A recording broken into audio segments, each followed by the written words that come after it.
మా మిత్రుడు పవన్ కళ్యాణ్ కలిసి ఒక హామీ ఇచ్చాం. బీజేపీ అధినేత దేశాన్ని ముందుకు తీసుకుపోవాలని ఆలోచించే వ్యక్తి, పరితపించే వ్యక్తి నరేంద్ర మోడీ గారు. ముగ్గురం కలిశాం, ముగ్గురం ఒక హామీ ఇచ్చాం. మీరు అధికారం ఇవ్వండి, రాష్ట్రాన్ని పునర్నిర్మాణం చేస్తాం, పూర్వ వైభవం తీసుకొస్తామని స్పష్టంగా చెప్పాం. మీరు నమ్మారు. నమ్మి 94% అభ్యర్థుల్ని అందరినీ గెలిపించారంటే నా జీవితంలో ఎప్పుడూ మర్చిపోలేనని మరొకసారి మీ అందరికీ హామీ ఇస్తున్నా. అందుకని వెంటిలేటర్ పై నుండే రాష్ట్రానికి కేంద్ర సహాయంతో ఆక్సిజన్ ఇచ్చి వ్యవస్థలన్నీ ఘాట్లో పెట్టాం. ఈరోజు మీరు ఒక్కసారి చూస్తే నేను ఎన్నికల్లో చెప్పాను, సంక్షేమ కార్యక్రమాలు ఇస్తామని చెప్పాం, మెరుగైన సంక్షేమాన్ని ఇస్తామని చెప్పాం.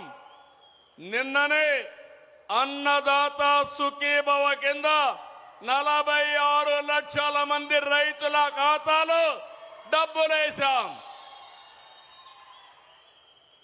అదే సమయంలో మొదటి తారీఖున అందరికీ 4,000, 6,000, 10,000, 15,000 పింఛన్లు ఇచ్చాం. మళ్లీ మొదటి తారీఖు వస్తా ఉంది. మళ్లీ పింఛన్లకు సిద్ధంగా ఉన్నాం. ప్రజాసేవలో, పేదల సేవలో ముందుకు పోతాం. అదే సమయంలో మీరు ఒక్కసారి ఆలోచిస్తే రాబోయే నెలలో ఏదైతే తల్లికి వందనం చెప్పామో 15,000 రూపాయలు తల్లికి వందనం. ఎంతమంది పిల్లలుంటే అంతమంది పిల్లలకు తల్లుల అకౌంట్లో వేసే బాధ్యత మాది.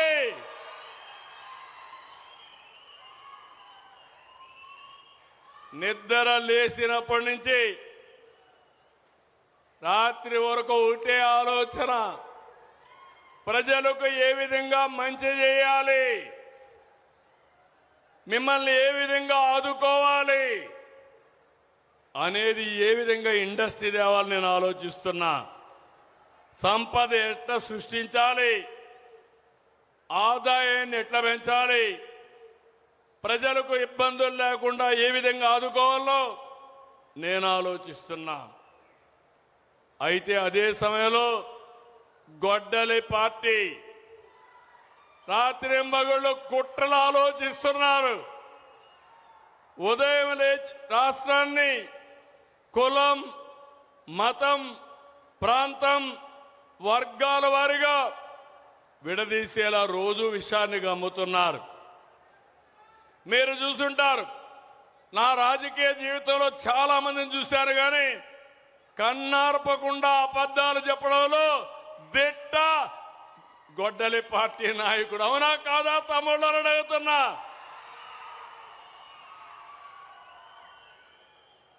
ఎక్కడికక్కడ